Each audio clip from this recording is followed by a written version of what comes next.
दोस्तों आज हम सब वाईफाई चलाते हैं, लेकिन क्या आप जानते हैं कि इस वाईफाई को इन्वेंट किसने किया था? तो चलो इस वीडियो में जानते हैं। लेकिन उससे पहले मैं एक बात बता दूं कि वाईफाई को किसी एक इंसान ने इन्वेंट नहीं किया है। इसके पीछे कई साइंटिस्ट, इंजीनियर्स और ऑर्गेनाइजेशन का हाथ है। सभी ने अपनी अपनी तरफ से कंट्रीब्यूशन दिया है उसमें, और तब जाके आज हमारे पास वाईफाई है। इस वीडियो में हम सबके कंट्रीब्यूशन के बारे में जानेंगे। तो दोस्तों वाईफाई इन्वेंशन का पहला स्टेप था रेडियो वेव्स की डिस्कवरी। अगर रेडियो वेव्स की पता ही नहीं लगता तो वाईफाई का कॉन्सेप्ट ही पॉसिबल नहीं होता, क्योंकि वाईफाई खुद रेडियो वेव्स पे ही काम करता है। अब सवाल यह आता है कि रेडियो वेव्स होती क्या है? सिंपल शब्दों में समझो, रेडियो वेव्स एनर्जी के इनविजिबल सिग्नल होते हैं जो एयर में ट्रैवल करते हैं, बिल्कुल वैसे ही जैसे साउंड हवा में ट्रैवल करती है। बस फर्क इतना है कि रेडियो वेव्स इलेक्ट्रोमैग्नेटिक एनर्जी होती हैं। इन्हें ना हम देख सकते हैं ना छू सकते हैं, लेकिन ये इंफॉर्मेशन या मैसेजेस को एक जगह से दूसरे जगह लेके जा सकते हैं बिना किसी वायर के। रेडियो वेव्स की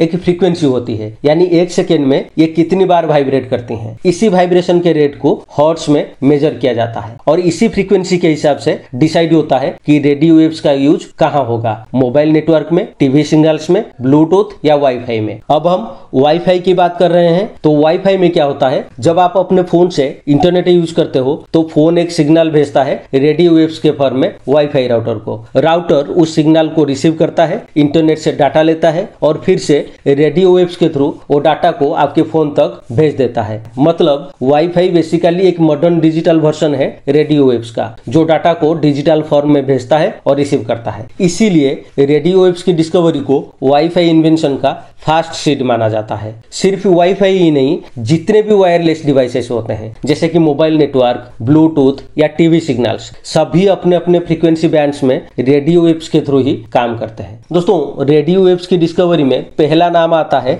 जेम्स क्लर्क मैक्सवेल का। मैक्सवेल एक स्कॉटिश फिजिसिस्ट और मैथमेटिशियन थे। उनकी एक मैथमेटिकल इक्वेशन थी जिसे हम मैक्सवेल्स इक्वेशन कहते हैं। 1864 से 65 के बीच में मैक्सवेल ने अपनी इक्वेशन के थ्रू ये प्रेडिक्ट किया था कि इलेक्ट्रिक और मैग्नेटिक फील्ड्स एक साथ मिलकर स्पेस में यानी हवा में वेव की तरह ट्रैवल कर सकते हैं। सिंपल शब्दों में कहो, जैसे पानी में पत्थर फेंकने से वेव चलती है, वैसे ही हवा में भी इनविजिबल वेव्स चल सकती हैं, और ये वेव्स अपने साथ एनर्जी लेकर जाती हैं। लेकिन ध्यान रहे, मैक्सवेल ने अपनी मैथमेटिकल इक्वेशन से ये सिर्फ आइडिया दिया था, प्रैक्टिकली एक्सपेरिमेंट करके प्रूव नहीं किया था। इसके बाद आते हैं हेनरिक हर्ट्ज। ये एक जर्मन साइंटिस्ट थे। 1887 में हर्ट्ज ने क्या किया, मैक्सवेल ने जो इलेक्ट्रोमैग्नेटिक वेव का थ्योरी दिया था उसको एक्सपेरिमेंट करके प्रूव किया। दोस्तों रेडियो फ्रीक्वेंसी को मेजर करने के लिए जो यूनिट यूज किया जाता है हर्ट्ज, वो इनके नाम पे ही रखा गया है, क्योंकि इन्होंने ही पहली बार इलेक्ट्रोमैग्नेटिक वेव्स को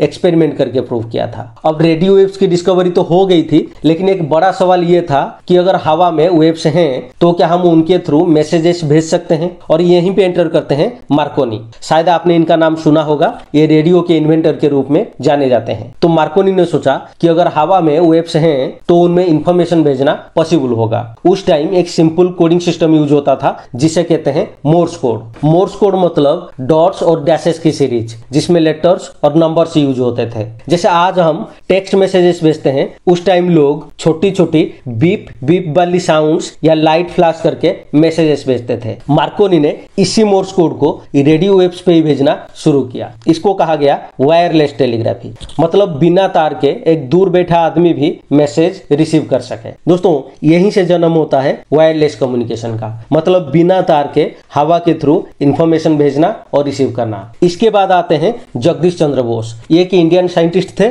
इन्होंने भी साइंस के लिए बड़ी बड़ी कंट्रीब्यूशंस दी हैं। 1894 से 96 के बीच में बोस ने शॉर्ट वेवलेंथ रेडियो वेव्स पर एक्सपेरिमेंट किया, जिन्हें आज हम मिलीमीटर वेव्स कहते हैं। अब मिलीमीटर वेव्स क्या होती हैं? मिलीमीटर वेव्स भी एक तरह की रेडियो वेव्स होते हैं। अगर रेडियो वेव्स की फ्रीक्वेंसी को बहुत ही हाई कर दो तो उनकी वेवलेंथ छोटी हो जाती है, लगभग मिलीमीटर साइज की। इसीलिए उन्हें मिलीमीटर वेव बोला जाता है। बोस ने अपना एक्सपेरिमेंट से ये दिखाया कि हाई फ्रीक्वेंसी रेडियो वेव्स में भी बिना वायर के सिग्नल भेजना पॉसिबल है, और ये हाई फ्रीक्वेंसी रेडियो वेव्स दीवारों के पार भी जा सकती हैं। बोस ने अपना सिग्नल 23 मीटर दूर और 2 दीवारों के पार सक्सेसफुली ट्रांसमिट किया। मतलब वेव्स में सिग्नल भेजना सिर्फ खुले आसमान में ही नहीं, बल्कि अंदर किसी भी रुकावट के बीच भी भेजना पॉसिबल है। दोस्तों बोस के यही आइडिया आज के वायरलेस कम्युनिकेशन में भी यूज होते हैं। आज हम हम अल्ट्रा स्पीड वाला जो 5G नेटवर्क या वाईफाई यूज कर रहे हैं वो भी हाई फ्रीक्वेंसी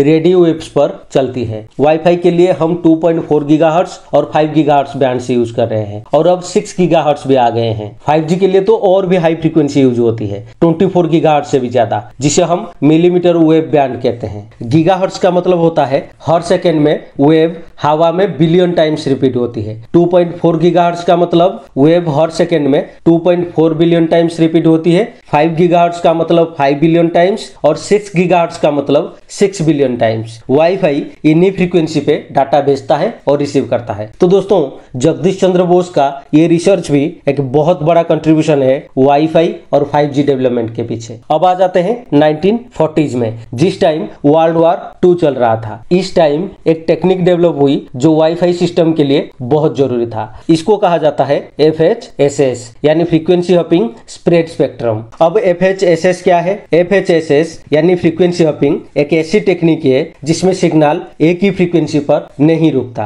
ट्रांसमीटर और रिसीवर दोनों एक प्री डिसाइडेड कोड के हिसाब से अपनी फ्रीक्वेंसी बार बार चेंज करते रहते हैं। अगर एक फ्रीक्वेंसी पे कोई इंटरफेरेंस या जामिंग हो जाए तो सिग्नल तुरंत दूसरे फ्रीक्वेंसी पर जंप करके चला जाता है। इसको मैं आपको एक छोटा सा एग्जांपल से समझाता हूँ। मान लो कि आप कार में कहीं जा रहे हो, उस गाड़ी को ड्राइवर चला रहा है। रास्ते पर अचानक ट्रैफिक जाम हो गया। अब ड्राइवर क्या करेगा? ऑल्टरनेटिव रोड पकड़ लेगा ताकि आप टाइम पर पहुंच जाओ। यहाँ ड्राइवर फ्रीक्वेंसी हॉपिंग सिस्टम है और रोड फ्रीक्वेंसी है। जब रोड बिजी हो जाती है तो ड्राइवर आपको अगला फ्रीक्वेंसी यानी ऑल्टरनेटिव रोड पे ले जाएगा। इस टेक्निक को बनाया किसने? इस टेक्निक को डेवलप किया था हेडी लामार और जॉर्ज आंथेल ने। हेडी लामार एक हॉलीवुड एक्ट्रेस थी, लेकिन उन्हें साइंस और इन्वेंशन में भी बहुत शौक था। जॉर्ज आंथेल एक म्यूजिक कंपोजर थे जो मैकेनिकल पियानोज और प्लेयर पियानो सिस्टम्स के एक्सपर्ट थे। लामार और आंथेल ने ये frequency hopping system world war 2 के दौरान बनाया था यूएस नेवी की मदद करने के लिए। उस टाइम यूएस नेवी एक बड़ी प्रॉब्लम फेस कर रही थी। होता क्या था कि वार के दौरान जो टॉर्पेडोज यूज होते थे उन्हें रेडियो सिग्नल्स के थ्रू कंट्रोल किया जाता था, लेकिन उसमें प्रॉब्लम ये हो रहा था कि एनिमी उस सिग्नल को पकड़ लेता था और उसे जाम कर देता था, जिसके वजह से टॉर्पेडो का पूरा सिस्टम फेल हो जाता था। लामार और आंथेल ने सोचा कि हम इसका सॉल्यूशन निकालते हैं। लामार ने अपना साइंटिफिक और इनोवेटिव आइडिया दिया और आंथेल ने अपनी म्यूजिक और मैकेनिकल पियानो की नॉलेज यूज की। दोनों ने मिलकर एक सॉल्यूशन निकाला कि अगर एक सिग्नल को एक ही फ्रीक्वेंसी पे ना भेज के बार बार फ्रीक्वेंसी चेंज करते रहें तो एनिमी कंफ्यूज हो जाएगा, रेडियो सिग्नल को जाम करना उसके लिए मुश्किल हो जाएगा। इस आइडिया को यूज करके उन्होंने एक सिस्टम डिजाइन किया जिसमें ट्रांसमीटर और रिसीवर दोनों एक प्रीसेट कोड के हिसाब से रैपिडली अपना फ्रीक्वेंसी चेंज करते रहेंगे, यानी दोनों डिवाइस एक सीक्रेट पैटर्न फॉलो करेंगे ताकि सिर्फ उनके बीच ही कम्युनिकेशन पॉसिबल हो और कोई आउटसाइडर उसे इंटरफियर ना कर सके। इस सिस्टम को उन्होंने नाम दिया सीक्रेट कम्युनिकेशन सिस्टम। उन्होंने 1941 में इसका पैटेंट फाइल किया और 11 अगस्त 1942 को उन्हें इसका पैटेंट भी मिल गया। पैटेंट मिलने के बाद जब वो यूएस नेवी के पास गए अपना डिजाइन लेके, तब नेवी ने इसे रिजेक्ट कर दिया। रिजेक्ट होने के बाद उनका डिजाइन कुछ साल तक ठंडे बस्ते में चली गई, लेकिन बाद में 1950s और 60s के दौर में जब इलेक्ट्रॉनिक्स और ट्रांजिस्टर्स डेवलप हुए तब यही आइडिया बहुत यूजफुल हुआ। मिलिट्री कम्युनिकेशन सिस्टम में इसका यूज होने लगा। 1962 के क्यूबान मिसाइल क्राइसिस के टाइम पे यूएस नेवी ने स्प्रेड स्पेक्ट्रम टेक्निक का यूज किया जो लामार और आंथेल के कॉन्सेप्ट से इंस्पायर्ड था। अब वाईफाई की बात करें तो 1997 में जब वाईफाई का पहला स्टैंडर्ड बना, जिसके बारे में मैं आगे बताऊंगा, तो उसमें भी फ्रीक्वेंसी हॉपिंग और स्प्रेड स्पेक्ट्रम टेक्निक्स का यूज किया गया। सिर्फ वाईफाई नहीं बल्कि ब्लूटूथ और बाकी सिक्योर वायरलेस सिस्टम में भी हेडी लामार और जॉर्ज आंथेल का ये आइडिया एक इंपॉर्टेंट रोल प्ले करता है। अब सवाल ये आता है कि वाईफाई में FHSS क्यों यूज किया जाता है, इसके बारे में भी जान लेते हैं। दोस्तों, वाईफाई 2.4 गीगाहर्ट्ज बैंड में काम करता है और 2.4 गीगाहर्ट्ज बैंड एक ओपन बैंड था। ओपन बैंड का मतलब ये होता है कि ये फ्रीक्वेंसी को कोई भी डिवाइस यूज कर सकता है, जैसे कि इंडस्ट्रियल, साइंटिफिक और मेडिकल डिवाइसेस में। इस बैंड में और भी डिवाइसेस अपना सिग्नल भेजते रहते हैं, जैसे microwave Owens, cordless phones, Bluetooth devices और दूसरे वाईफाई राउटर्स भी। ऐसे में क्या होता है, इंटरफेरेंस बहुत बढ़ जाता है। अब यहीं पे आता है FHSS का काम। फ्रीक्वेंसी हॉपिंग क्या करता है, ये वाईफाई को इन सब से बचाता है। जब एक चैनल बिजी या नॉइजी हो जाता है तो सिग्नल तुरंत नेक्स्ट फ्रीक्वेंसी चैनल पर जंप करके चला जाता है। इससे कनेक्शन स्टेबल रहता है और डाटा सेफली ट्रांसफर होता है बिना किसी मेजर इंटरप्शन के। अगर आज के मॉडर्न वाईफाई की बात करें तो अब FHSS यूज नहीं होता,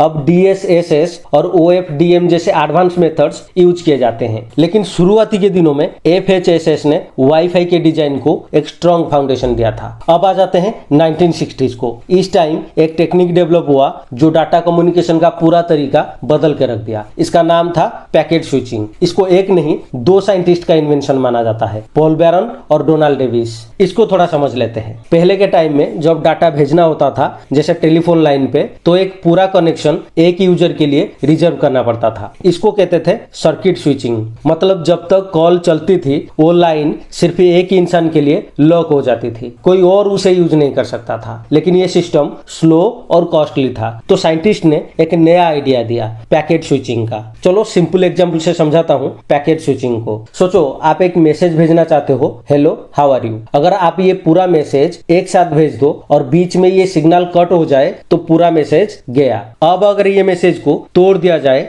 छोटे छोटे टुकड़ों में ऐसे, अब ये सारे टुकड़े अलग अलग रास्ते से जाते हैं और डेस्टिनेशन पे जाकर दोबारा एक साथ जोड़ दिए जाते हैं। इन टुकड़ों को पैकेट्स कहा जाता है और यही होता है पैकेट स्विचिंग। अब ये सिस्टम काम कैसे करता है? इसमें डाटा जैसे मैसेज, फाइल, वीडियो या ईमेल, इनको छोटे छोटे पैकेट्स में तोड़ दिया जाता है और हर पैकेट्स के अंदर दो चीजें होती है, एक तो ये डाटा और दूसरा एड्रेस जहां उसे जाना होता है। बिल्कुल वैसे ही जैसे एक लेटर पे उसका एड्रेस लिखा होता है। हर पैकेट अपने रूट से नेटवर्क में ट्रैवल करता है और जब सभी पैकेट्स डेस्टिनेशन तक पहुंच जाते हैं तो रिसीवर उन्हें जोड़कर ओरिजिनल मैसेज बना लेता है। ये कौन सा सिस्टम है? Packet switching. इसको इन्वेंट किसने किया था? पॉल बैरन जो अमेरिका से थे और डोनाल्ड डेविस जो यूके के थे। बाद में इसी टेक्नोलॉजी को यूज करके 1969 में ARPANET बना जो आज के इंटरनेट का फाउंडेशन माना जाता है। और दोस्तों वाईफाई भी इसी सिस्टम पे ही काम करता है। हर डिवाइस अपना डाटा पैकेट में भेजता है और रिसीव करता है ताकि अगर कनेक्शन में डिस्टरबेंस आ जाए तो पूरा डाटा खराब ना हो। अब आ जाते हैं 1970s में। इस टाइम एक बड़ा स्टेप लिया गया जो वाईफाई के इन्वेंशन के लिए बहुत इंपॉर्टेंट था। ये था ALWANET और पैकेट रेडियो सिस्टम। इसको इन्वेंट किसने किया था? हवाई यूनिवर्सिटी के प्रोफेसर्स की टीम ने। डॉक्टर नॉर्मन अब्रामसन इस टीम को लीड कर रहे थे और उनके साथ थे फ्रैंकलिन कियो और उनके साथी प्रोफेसर्स। अब ALWANET और पैकेट रेडियो सिस्टम क्या है इसे भी समझ लेते हैं। देखो 1960s में पैकेट स्विचिंग का इन्वेंशन तो हो गया था जिसमें डाटा को टुकड़ों में तोड़ के पैकेट्स में भेजा जाता था और ये सब होता था वायर्ड कम्युनिकेशन के थ्रू, यानी डाटा भेजने के लिए केबल बिछानी पड़ती थी। इस टाइम यूनिवर्सिटी ऑफ हवाई एक प्रॉब्लम फेस कर रही थी। उनके जो कैंपसेस थे वो अलग अलग आइलैंड्स पर थे और सभी में डाटा भेजने के लिए अंडरसी केबल लाइंस बिछाना बहुत मुश्किल और महंगा था। तब हवाई यूनिवर्सिटी के प्रोफेसर्स ने सोचा कि जब वायर्ड नेटवर्क पैकेट स्विचिंग पे काम कर सकता है तो क्या हम इसे वायरलेस में यूज कर सकते हैं। इसको कहा गया पैकेट रेडियो। लेकिन इसमें एक प्रॉब्लम थी, सभी कंप्यूटर्स एक ही रेडियो चैनल शेयर कर रहे थे। अब अगर दो कंप्यूटर्स एक ही टाइम पे डाटा भेज दे तो सिग्नल्स एक दूसरे के साथ टकरा जाते थे। इसे कहते हैं कोलिशन। तो हवाई यूनिवर्सिटी के प्रोफेसर्स ने एक सॉल्यूशन निकाला कि अगर दो डिवाइसेस एक साथ डाटा भेज दें और ये टकरा जाए तो सिंपल सॉल्यूशन ये है कि थोड़ा रुक जाओ और दोबारा भेजो। इस सॉल्यूशन को उन्होंने नाम दिया ALWANET प्रोटोकॉल। इसे एक सिंपल एग्जांपल से समझते हैं। सोचो एक क्लासरूम में सभी स्टूडेंट्स टीचर से बात करना चाहते हैं। अब अगर सभी एक साथ बोलेंगे तो टीचर कुछ समझ नहीं पाएगा। इसे कहते हैं कोलिशन। तो एक सिंपल रूल बनाया गया कि अगर तुम बोल रहे हो और टीचर सुन नहीं पा रहा तो थोड़ा वेट करो फिर दोबारा बोलो। यही कॉन्सेप्ट ALWANET में यूज हुआ। बाद में इसी सिस्टम को एफिशिएंट बनाने के लिए इसका एक एडवांस वर्जन आया, स्लॉटेड ALWA। इसमें हर डिवाइस एक फिक्स्ड टाइम स्लॉट में ही डाटा भेज सकता है ताकि कोलिशन कम हो। अब वाईफाई के इन्वेंशन में ALWANET का रोल क्या है इसे भी जान लेते हैं। वाईफाई में भी हमारे फोन्स, लैपटॉप्स और डिवाइसेस एक ही चैनल शेयर करते हैं। तो सवाल वही आता है कि कौन पहले डाटा भेजेगा। और अगर दो डिवाइस डिवाइस एक साथ डाटा भेज दे तो क्या होगा। वाईफाई में इसका सोल्यूशन मिलता है एक सिस्टम से जिसका नाम है CSMA-CA। सिंपल शब्दों में कहो, वाईफाई डिवाइस डाटा भेजने से पहले पता लगाता है कि चैनल खाली है या नहीं। अगर चैनल बिजी है तो थोड़ा वेट करता है और अगर कोलिशन होती है तो डाटा दोबारा भेजता है। यही कॉन्सेप्ट AlphaNet से ही इंस्पायर्ड है। अब आ जाते हैं 1980s में, जहां वाईफाई के लिए एक ऐसा डिसीजन लिया गया जिससे पूरी वायरलेस दुनिया बदल गई। इस डिसीजन के पीछे था FCC यानी फेडरल कम्युनिकेशंस कमीशन। ये यूएसए गवर्नमेंट का वो डिपार्टमेंट है जो रेडियो और कम्युनिकेशन के रूल्स और लाइसेंस बनाता है। उस टाइम एक बड़ी प्रॉब्लम ये थी कि वायरलेस कम्युनिकेशन में काम करने के लिए हर फ्रीक्वेंसी के लिए लाइसेंस लेना पड़ता था। अगर कोई कंपनी या इन्वेंटर अपना वायरलेस प्रोडक्ट बनाना चाहता था तो उसे FCC से स्पेशल परमिशन लेनी पड़ती थी। ये प्रोसेस महंगा और स्लो था और ये सिर्फ बड़ी कंपनीज के लिए पॉसिबल थी। लेकिन 1985 में FCC ने एक हिस्टोरिक डिसीजन लिया। उन्होंने कहा कि कुछ फ्रीक्वेंसी बैंड्स को हम लाइसेंस फ्री कर रहे हैं ताकि लोग बिना लाइसेंस के भी वायरलेस डिवाइसेस बना सकें। उन्होंने जो बैंड्स ओपन किया था उन्हें कहा गया ISM बैंड्स और इनमें सबसे फेमस बैंड था 2.4 गीगाहर्ट्ज बैंड। यही बैंड बाद में वाईफाई का घर बना, क्योंकि वाईफाई जो बैंड्स यूज करता है उनमें से सबसे कॉमन बैंड है 2.4 गीगाहर्ट्ज बैंड। दोस्तों अब हम आ गए हैं 1990s में और ये वही टाइम था जो वाईफाई का एक्चुअल जन्म हुआ। 1980s तक ग्राउंड वर्क हो चुका था। FCC ने 2.4 गीगाहर्ट्ज बैंड सबके लिए लाइसेंस फ्री कर दिया था और लोग छोटे छोटे वायरलेस डिवाइसेस बनाना शुरू कर चुके थे। लेकिन अभी भी एक प्रॉब्लम थी। होता क्या था कि सब अपना अपना वायरलेस सिस्टम बना रहे थे। कोई भी डिवाइस किसी के साथ कनेक्ट नहीं हो पा रही थी क्योंकि कोई कॉमन स्टैंडर्ड ही नहीं था। यही प्रॉब्लम सॉल्व करने के लिए आई NCR कॉर्पोरेशन। NCR का काम था बैंकिंग और रिटेल सेक्टर के लिए सिस्टम्स बनाना, जैसे cash registers, billing machines, barcode scanners. इन सिस्टम्स को एक दूसरे से कनेक्ट करना पड़ता था और उसके लिए हर जगह केबल बिछाने पड़ते थे। लेकिन हर स्टोर और हर काउंटर में केबल बिछाना मुश्किल काम था। तो NCR ने सोचा कि क्या हम इन सब डिवाइसेस को वायर के बिना कनेक्ट कर सकते हैं। इसी आइडिया पर NCR ने 1987 के आसपास एक टीम बनाई जो नेदरलैंड्स में काम कर रही थी और उस प्रोजेक्ट का नाम रखा गया वेवलैन। इस टीम में दो इंपोर्टेंट लोग थे, वीकेज जिन्हें आज फादर ऑफ वाईफाई कहा जाता है और ब्रूस टॉक जो AT&T बेला लैब्स में इंजीनियर थे। इन दोनों ने मिलकर एक सिस्टम बनाया वेवलैन और 1991 में वेवलैन ऑफिशियली मार्केट में लॉन्च हुआ। वेवलैन एक वायरलेस लैन सिस्टम था, लोकल एरिया नेटवर्क, जिसमें 1 से 2 MBPS तक डाटा ट्रांसफर होता था बिना किसी वायर के। ये सिस्टम 2.4 गीगाहर्ट्ज ISM बैंड में काम करता था। इसी वजह से वेवलैन को वाईफाई का प्रीकर्सर कहा जाता है, यानी वाईफाई का पहला रूप। वेवलैन इतना सक्सेसफुल हुआ कि NCR और AT&T ने सोचा कि अगर हर कंपनी अपना अपना वायरलेस लैन बनाएगी तो डिवाइसेस एक दूसरे से कनेक्ट नहीं कर पाएगी। इसी प्रॉब्लम को सॉल्व करने के लिए 1991 में वीकेज ने एक नया स्टेप लिया। उन्होंने IEEE यानी institute of electrical and electronics engineers, उसके अंदर एक वर्किंग ग्रुप बनाया जिसका नाम रखा गया IEEE 802.11। IEEE एक इंटरनेशनल ऑर्गेनाइजेशन है जो नेटवर्किंग और कम्युनिकेशन के टेक्निकल स्टैंडर्ड बनाता है, जैसे ईथरनेट, ब्लूटूथ और वाईफाई के स्टैंडर्ड्स। वीकेज को इस ग्रुप का चेयरमैन बनाया गया और उन्होंने लगातार 10 साल तक 1990 से 2000 तक इस ग्रुप को लीड किया। यही ग्रुप आगे चलकर बना वाईफाई स्टैंडर्ड, और कैसे बना वो मैं आपको आगे बताऊंगा। दोस्तों अब आ जाते हैं 90s की एक और इंपोर्टेंट कंट्रीब्यूशन पर, वो है CSIRO और जॉन ओ सलीवान का कंट्रीब्यूशन। अब NCR और AT&T ने वेवलैन बना लिया था और वाईफाई स्टैंडर्ड बनाने का काम भी स्टार्ट हो गया था। लेकिन एक बड़ी प्रॉब्लम अब भी थी और वही प्रॉब्लम थी सिग्नल इंटरफेरेंस, यानी सिग्नल जब वॉल, फर्नीचर या किसी ऑब्जेक्ट से टकराता था तो टूट जाता था या वीक हो जाता था। आपने नोटिस किया होगा कि कभी कभी वाईफाई का सिग्नल एक रूम में स्ट्रांग होता है लेकिन दूसरे रूम में जाते ही वीक हो जाता है। यही प्रॉब्लम साइंटिस्ट उस टाइम फेस कर रहे थे। जब सिग्नल वॉल या किसी सरफेस से टकराता था तो वो बाउंस करके अलग अलग डायरेक्शन में चला जाता था। इससे रिसीवर तक एक ही सिग्नल के मल्टीपल कॉपीज पहुंचती थी, कभी पहले पहुंच जाती थी, कभी थोड़ा डिले करके। इससे क्या होता था, डाटा मिक्स हो जाता था, स्पीड स्लो हो जाती थी और कनेक्शन अनस्टेबल हो जाता था। इस इशू को बोला जाता है मल्टीपाथ इंटरफेरेंस। यहाँ एंट्री करता है CSIRO। ये ऑस्ट्रेलिया के एक गवर्नमेंट रिसर्च ऑर्गेनाइजेशन है। CSIRO का काम है साइंस और टेक्नोलॉजी में नए इनोवेशंस पर रिसर्च करना। यहीं पर एक साइंटिस्ट थे जॉन ओ सलीवान जो रेडियो एस्ट्रोनॉमी और सिग्नल प्रोसेसिंग प्रोसेसिंग के एक्सपर्ट थे। उनका काम था स्पेस से आने वाले रेडियो सिग्नल्स को डिटेक्ट करना। वो एक रिसर्च प्रोजेक्ट पर काम कर रहे थे जिसमें डीप स्पेस सिग्नल्स और रेडियो इंटरफेरेंस स्टडी होती थी। हालांकि वो अपने एस्ट्रोनॉमी एक्सपेरिमेंट में सक्सेसफुल नहीं रहे, लेकिन उन्होंने सिग्नल प्रोसेसिंग के कुछ मैथमेटिकल टेक्निक्स डेवलप किए जो बाद में वायरलेस कम्युनिकेशन के लिए बहुत काम आए। यानी उनका स्पेस रिसर्च ही आगे चलकर वाईफाई का फाउंडेशन का बेस बना। सोलिवान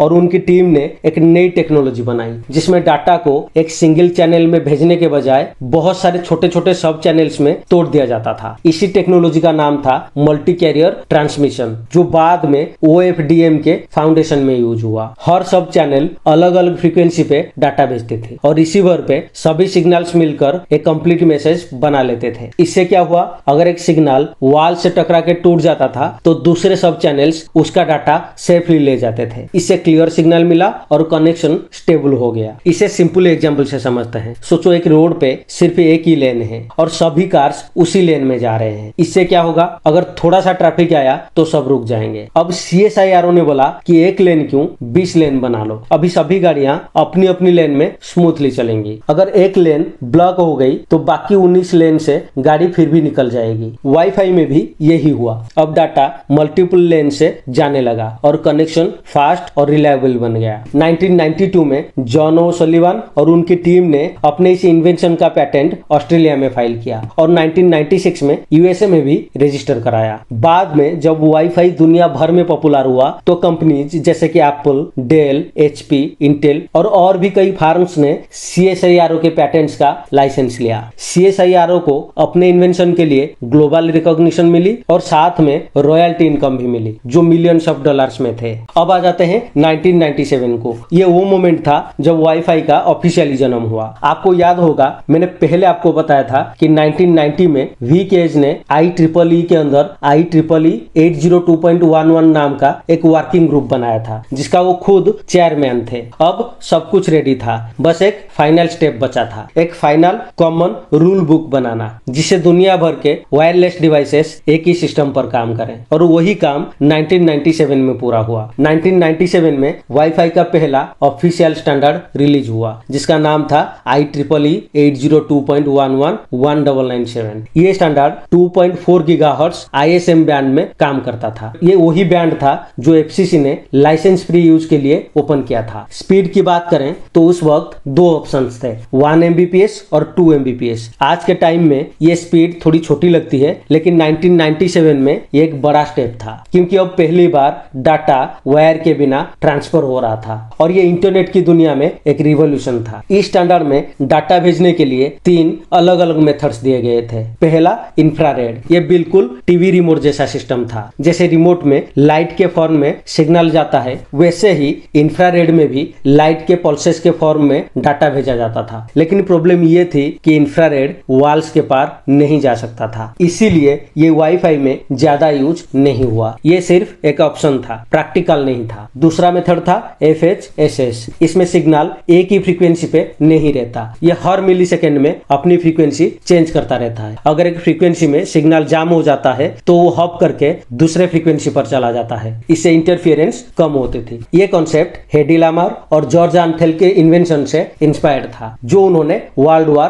2 के दौरान बनाया था, जिसके बारे में हम पहले बात कर चुके हैं। तीसरा मेथड था DSSS। इसमें सिग्नल को एक ही फ्रीक्वेंसी पे भेजने के बजाय उसे छोटी छोटी पार्ट्स में तोड़कर एक वाइड फ्रीक्वेंसी रेंज में स्प्रेड कर दिया जाता है। जब सिग्नल स्प्रेड होता है तो नॉइज और इंटरफेरेंस से बच जाता है और कनेक्शन स्टेबल रहता है। ये टेक्निक फ्रीक्वेंसी हॉपिंग से एडवांस थी और ये उस वक्त के वाईफाई सिस्टम में ज्यादा यूज हुई थी। कोलिशन से बचने के लिए एक सिस्टम यूज किया गया, CSMA-CA। यही टेक्निक के बारे में हम पहले आल्वा नेटवर्क में बात कर चुके हैं। आल्वा नेट में भी यही रूल था कि पहले चेक करो चैनल फ्री है या नहीं, अगर फ्री है तो भेजो, अगर बिजी है तो थोड़ा वेट करो। IEEE 802.11 में भी वही आइडिया यूज हुआ। डिवाइस पहले चेक करता है कि चैनल खाली है या नहीं, फिर अपना डाटा भेजता है ताकि कोलिशन ना हो और डाटा लॉस कम हो। दोस्तों, जो आइडियाज और इन्वेंशंस हमने अब तक देखा उन सभी को 1997 के IEEE 802.11 स्टैंडर्ड में कंबाइन किया गया था। यानी ये एक कलेक्शन ऑफ ऑल कंट्रीब्यूशंस था। मैक्सवेल, हॉर्स, मार्कोनी, लामार, आंथेल, बोस, वीकेज सबके आइडियाज का रिजल्ट था ये स्टैंडर्ड। दोस्तों अब एक बात क्लियर कर देते हैं जो शायद आपके मन में कंफ्यूजन क्रिएट कर रहा होगा कि ये स्टैंडर्ड एक्चुअली है क्या। ये कोई मशीन, राउटर या फिजिकल डिवाइसेस नहीं है। ये एक रूल बुक है, एक डॉक्यूमेंट है जिसमें ये लिखा होता है कि कौन सी फ्रीक्वेंसी यूज करनी है, कैसे डाटा भेजना है और रिसीव करना है, कैसे मल्टीपल डिवाइसेस एक साथ एक नेटवर्क शेयर करेंगे, कैसे डाटा पैकेट्स बनेंगे, कैसे एरर डिटेक्ट होंगे और उन्हें अवॉइड कैसे करना है, और अगर राउटर या फोन अलग अलग कंपनी के हैं तब भी दोनों कंपैटिबल कैसे रहेंगे। यानी ये स्टैंडर्ड वाईफाई के लिए रूल्स बनाता है ताकि सभी वाईफाई डिवाइसेस एक ही तरह की काम करें, चाहे कंपनी कोई भी हो। जैसे क्रिकेट मैच के रूल्स होते हैं, जैसे कि बॉल कहां से फेंकी जाएगी, बाउंड्री कितनी दूर होगी और बैट का साइज क्या होगा, वैसे ही IEEE 802.11 स्टैंडर्ड भी एक रूल बुक है। यानी 1997 में जो IEEE 802.11 स्टैंडर्ड बना उसने वाईफाई का सिस्टम नहीं बनाया, उसने वाईफाई सिस्टम बनाने का रूल्स बनाए और इसी रूल बुक को बेस करके कंपनीज ने एक्चुअल वाईफाई डिवाइसेस बनाए जिनके जरिए आज हम इंटरनेट से कनेक्ट करते हैं। दोस्तों अब हम आ गए हैं 1999 में और ये वही साल था जहां वाईफाई ने अपनी असली पहचान बनाई और साथ ही इसे कंट्रोल करने के लिए एक ऑफिशियल ग्रुप बनाया गया। तो चलिए इसके बारे में थोड़ा जान लेते हैं। अब तक वाईफाई के रूल्स बन गए थे, स्टैंडर्ड भी रेडी था, लेकिन एक चीज अभी भी बाकी थी। वाईफाई को एक ग्लोबल सिस्टम बनाना था और उसे एक पहचान यानी एक नाम देना था। 1999 में कुछ बड़ी टेक्नोलॉजी कंपनीज एक साथ आई। इन सब ने मिलकर एक ग्रुप बनाया जिसका नाम था वेका। वेका का मेन पर्पस था इंटर ऑपरेबिलिटी, यानी ये इंश्योर करना कि हर डिवाइस एक दूसरे के साथ काम करे, चाहे वो किसी भी ब्रांड का क्यों ना हो। मतलब अगर एक कंपनी का राउटर हो और दूसरी कंपनी का लैपटॉप तो दोनों इजीली कनेक्ट हो जाए। तो वेका का काम क्या था, जो भी वाईफाई डिवाइसेस बनते थे उनको टेस्ट करना ताकि ये चेक किया जा सके कि वो IEEE 802.11 के रूल्स को फॉलो करते हैं या नहीं। जो भी डिवाइसेस ये टेस्ट पास करते थे उन्हें मिलता था वाईफाई सर्टिफाइड का लेवल। आज हम जो भी डिवाइसेस यूज करते हैं, चाहे वो फोन हो, लैपटॉप हो या स्मार्ट टीवी, अगर उसमें वाईफाई है तो इसका मतलब ये है कि वो डिवाइस वाईफाई सर्टिफाइड है। 1999 में जब ये ग्रुप बना था तब इसका नाम था वेका, लेकिन 2002 में इसका नाम चेंज करके रखा गया वाईफाई अलायंस। दोस्तों अब आ जाते हैं एक और इंपॉर्टेंट पार्ट पर, जो था इसका नाम। जो स्टैंडर्ड बनाया गया था IEEE 802.11, ये एक टेक्निकल नाम था। आम लोगों के लिए ये थोड़ा कंफ्यूजिंग और बोरिंग था। कोई भी इंसान शॉप में जाके ये नहीं बोलेगा कि भैया मुझे एक 802.11 भी राउटर दीजिए। तो इसके लिए एक सिंपल, शॉर्ट और कैची नाम होना चाहिए था। इसके लिए वेका ने 1999 में एक मार्केटिंग कंपनी हायर किया जिसका नाम था इंटरब्रांड और वही कंपनी ने इसका नाम रखा वाईफाई। अभी इंटरेस्टिंग बात यह है कि ये जो वाईफाई नाम है ये कोई एक्रोनिम नहीं है। लोग अक्सर सोचते हैं कि वाईफाई शॉर्ट फॉर्म है वायरलेस फिडिलिटी का, लेकिन ऐसा बिल्कुल भी नहीं है। ये बस एक ब्रांड नेम था जो हाई-फाई यानी हाई फिडिलिटी से इंस्पायर्ड था। जैसे हाई-फाई म्यूजिक वर्ल्ड में प्रीमियम साउंड क्वालिटी के लिए यूज होता है, वैसे ही वाईफाई का नाम भी रखा गया। दोस्तों वाईफाई का इन्वेंशन तो हो चुका था, लेकिन अभी भी एक बड़ा स्टेप बाकी था। इसे हर घर तक पहुंचना था और यहाँ पे गेम चेंजर का काम किया एप्पल ने। जुलाई 1999 में एप्पल ने अपना नया प्रोडक्ट लॉन्च किया, एप्पल एयरपोर्ट। ये एक वायरलेस बेस स्टेशन था जो एप्पल के iBook लैपटॉप्स को बिना वायर के इंटरनेट से कनेक्ट करता था। उस टाइम तक वायरलेस नेटवर्किंग सिर्फ ऑफिसेस, लैब्स या यूनिवर्सिटीज तक लिमिटेड थी, लेकिन एप्पल ने इसे पहली बार होम यूजर्स के लिए ले आया। मैक वर्ल्ड एक्सपो 1999 में जब स्टीव जॉब्स ने iBook को एयरपोर्ट के थ्रू वायरलेसली इंटरनेट से कनेक्ट करके दिखाया तो पूरी ऑडियंस लिटरली सरप्राइज हो गई थी। वो मोमेंट एक टर्निंग पॉइंट था वाईफाई के लिए, क्योंकि उस टाइम तक वायरलेस ब्राउजिंग लोगों के लिए एक मैजिक जैसा एक्सपीरियंस था। पहले वाईफाई का स्टैंडर्ड था IEEE 802.11, लेकिन धीरे धीरे इसमें नए वर्जन आने लगे, स्पीड बढ़ी, सिक्योरिटी फीचर्स ऐड हुए और वाईफाई और भी पावरफुल बन गया। आज के टाइम में वाईफाई 6 यानी 802.11ax और वाईफाई 6E हर मॉडर्न डिवाइस में यूज होते हैं और 2024 तक वाईफाई 7 यानी 802.11be लॉन्च हो चुका है, जो और भी फास्ट, स्टेबल और एफिशिएंट कनेक्शन देता है। दोस्तों ये थी वाईफाई की जर्नी। इसे बनाने में कई साइंटिस्ट, इन्वेंटर्स और ऑर्गेनाइजेशन ने अपना अपना कंट्रीब्यूशंस दिए हैं।